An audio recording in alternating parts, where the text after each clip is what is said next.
बिस्मिल्लाहिर्रहमानिर्रहीम। अल्लाहुम्मा सल्ली अला मुहम्मद नबील उम्मी व अलैहि वसल्लम तस्लीमा। अस्सलाम वालेकुम अहबाब दीवकार। प्रोग्राम काम की बात में मोहम्मद इस्माइल सोरवर्दी आपकी खिदमत में हाजिर है। पिछले एपिसोड में हम बात कर रहे थे SRO 957 की। तो SRO 957 के बारे में आज हम मज़ीद कुछ बात करेंगे। मैं आपको इसके बारे में कुछ इंफॉर्मेशन देना चाहूँगा। याद रखिए कि ये जो SRO 957 है ये आपको दो बुनियादों पर दिया जाएगा। या तो आपकी प्रीवियस परफॉर्मेंस देखी जाएगी वो क्या है, और या फिर आपके कॉन्ट्रैक्ट देखे जाएंगे, फ्यूचर कॉन्ट्रैक्ट आपके क्या है। यानी ये परफॉर्मेंस बेस्ड भी है और कॉन्ट्रैक्ट बेस्ड भी है। तो लिहाजा पिछले 3 साल की आपकी परफॉर्मेंस को देखकर उसमें जो आपकी सेल्स टैक्स रिटर्न हैं उनसे असेसमेंट की जाएगी कि आपकी पिछले सालों में परफॉर्मेंस क्या रही है। लिहाजा उसके हिसाब से उतनी लिमिट का लाइसेंस आपको दिया जाएगा। अच्छा, SRO 450 327 में और इसमें एक बहुत बड़ा फर्क है जो आगे चल के मेरा ख्याल है फेडरल बोर्ड ऑफ रेवेन्यू को वो तब्दील करना पड़ेगा कि SRO 450 327 में जो बेनिफिट दिया जाता था वो लाइसेंस जो दिया जाता था उस लाइसेंस की जो अमाउंट होती थी, जो वर्थ होती थी, वो equal to custom duty and sale tax होती थी। यानी फॉर एग्जांपल अगर किसी को 100 मिलियन का लाइसेंस मिला है तो इट मीन कि वो 100 मिलियन तक के ड्यूटी और सेल टैक्स उसको माफ होंगे। मगर 957 में ऐसा नहीं है। इसमें अगर आपको 100 मिलियन का लाइसेंस दिया जाता है, उसमें रॉ मटेरियल या कैपिटल गुड्स की आपको इजाजत दी जाती है, तो उसका मतलब उस माल की वैल्यू है। अगर आपने एक कंटेनर इंपोर्ट किया और उसकी वैल्यू जो है वो 10 मिलियन बनती है, तो आपके 100 मिलियन के लाइसेंस में से 10 मिलियन जो है वो माइनस हो जाएगी। जबकि पहले SRO में ये होता था कि उस माल पर जितने ड्यूटी टैक्सेस बनते हैं वो लाइसेंस की मालियत में से नफी होते थे, माइनस होते थे। लिहाजा ये एक याद रखिए, ये एक ऐसा स्टेप है जिससे इंपोर्टर कम एक्सपोर्टर अभी मुतारफ नहीं है। बहुत सारे लोग ये समझते हैं कि अगर हमें 1000 मिलियन का लाइसेंस मिला है तो इट मीन कि 1000 मिलियन के ड्यूटी टैक्सेस। याद रखिए वैल्यू ज्यादा होती है, ड्यूटी टैक्सेस कम होते हैं। अप्रोक्सीमेटली 50% के करीब कैलकुलेट किया जाता है कि अगर किसी को 100 मिलियन का लाइसेंस दिया तो उस पर ड्यूटी टैक्सेस जो है वो 50 मिलियन बनेगी। लिहाजा SRO 957 में जो है वो वैल्यू दी जाती है, ड्यूटी एंड टैक्सेस नहीं दिए जाते। और जो मैंने पहले अर्ज की कि ये परफॉर्मेंस बेस्ड भी है और कॉन्ट्रैक्ट बेस्ड भी है। आपकी पिछले 2 सालों की 3 सालों की परफॉर्मेंस देखी जाएगी, स्पेशली 2 सालों की परफॉर्मेंस जो सेल टैक्स रिटर्न होती है उनसे डाटा उठाया जाता है कि पिछले 2 साल में आपने कितनी एक्सपोर्ट की, कितनी इंपोर्ट की। इसी तरह से जो लोकल परचेज है वो भी पिछले 2 साल की जो आपकी लोकल परचेज होगी उसमें से अंदाजा लगाया जाएगा कि आपको 1 साल के लिए कितने लाइसेंस की ज़रूरत है। तो लिहाजा इसमें ये याद रखना है कि ये परफॉर्मेंस बेस्ड है या कॉन्ट्रैक्ट बेस्ड है। अच्छा, एक बड़ी दिलचस्प बात इसमें हमें जो है वो पेश आती है कि जब किसी इंपोर्टर कम एक्सपोर्टर को पता चलता है या कमर्शियल एक्सपोर्टर है, डायरेक्ट एक्सपोर्टर है, इनडायरेक्ट एक्सपोर्टर है, जब कस्टमर को पता चलता है कि इस साल में ये बेनिफिट हैं तो उसकी कोशिश होती है कि मैं टैरिफ में वो तमाम हेड जो है HS कोड जो है वो शामिल कर दूं जिनकी मुझे अगले 10 साल में जरूरत पड़ेगी। जो कि कोई रुकावट नहीं है ना, उनके नजदीक ये कि ये SRO आ गया तो अब इसमें हम जो मर्जी ऐड करवा लें, ऐसा नहीं है। आप किस फील्ड से वाबस्ता हैं? आप टेक्सटाइल से वाबस्ता हैं, आप कमर्शियल एक्सपोर्टर हैं, आप डायरेक्ट एक्सपोर्टर हैं, आप क्या परचेज करते हैं, पिछले सालों में आपने इंपोर्ट क्या किया, एक्सपोर्ट क्या किया, सारी चीजें देखी जाती हैं। ऐसा नहीं है कि उसमें आप पूरा टैरिफ उठा के HS कोड का दे देंगे जी मुझे इसका बेनिफिट दिया जाए। आपसे जो रिलेटेड फील्ड नहीं है उसका बेनिफिट आपको नहीं दिया जाएगा, उसका लाइसेंस आपको नहीं दिया जाएगा।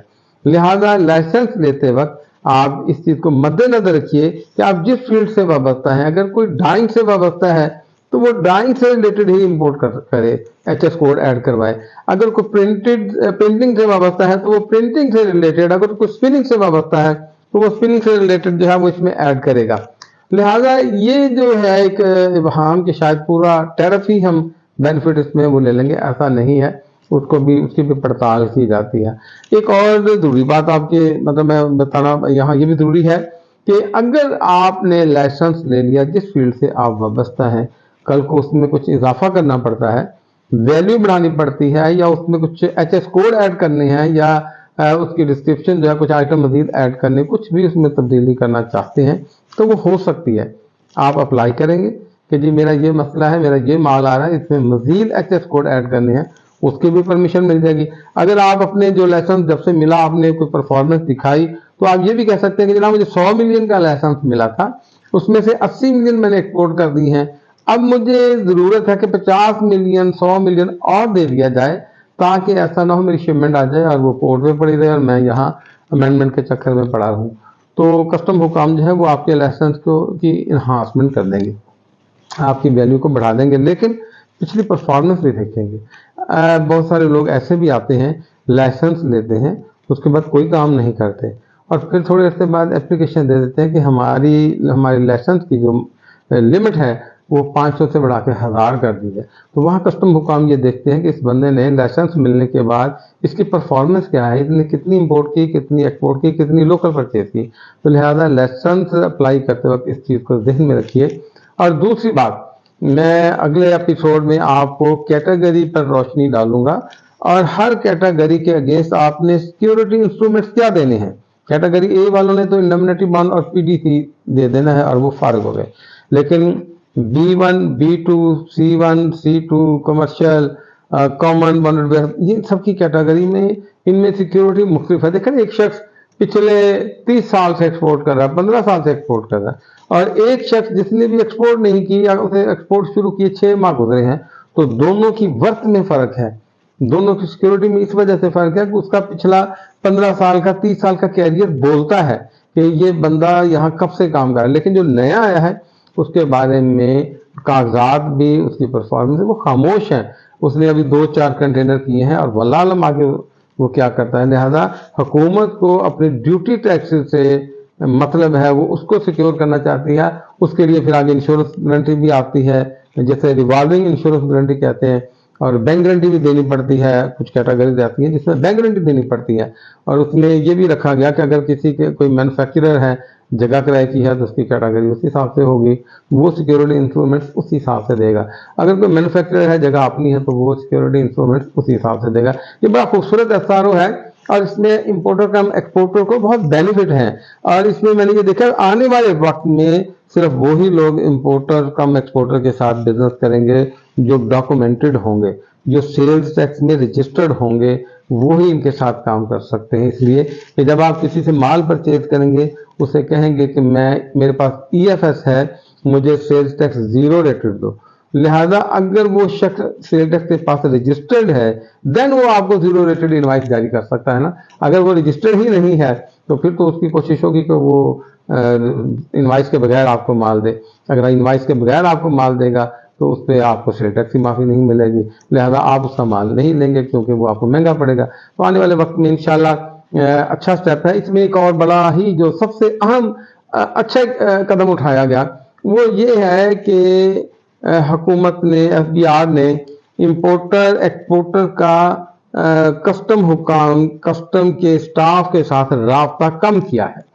इस पूरे सिनेरियो में आपका वास्ता किसी क्लर्क से नहीं पड़ेगा, आपने एप्लीकेशन देनी है और वो डिपार्टमेंट उसको प्रोसेस करेगा।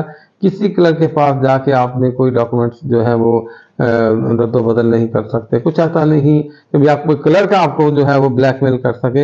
हुकूमत ने इसमें इदारों को ज़्यादा इन्वॉल्व करके इंपोर्टर कम एक्सपोर्टर और कस्टम हुकाम के दरमियान फासले को ख़त्म किया है, बढ़ाया है।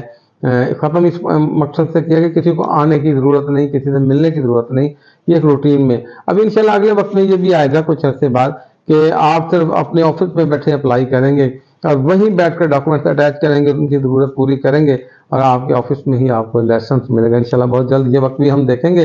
फ़र्क ये है कि फाइल मैनुअली होती है, जब फाइनल सब कुछ डॉक्यूमेंट सारी रिक्वायरमेंट पूरी हो जाती हैं आपको फाइल में लाइसेंस जो है वो लिमिट अलाउ कर दी जाती है।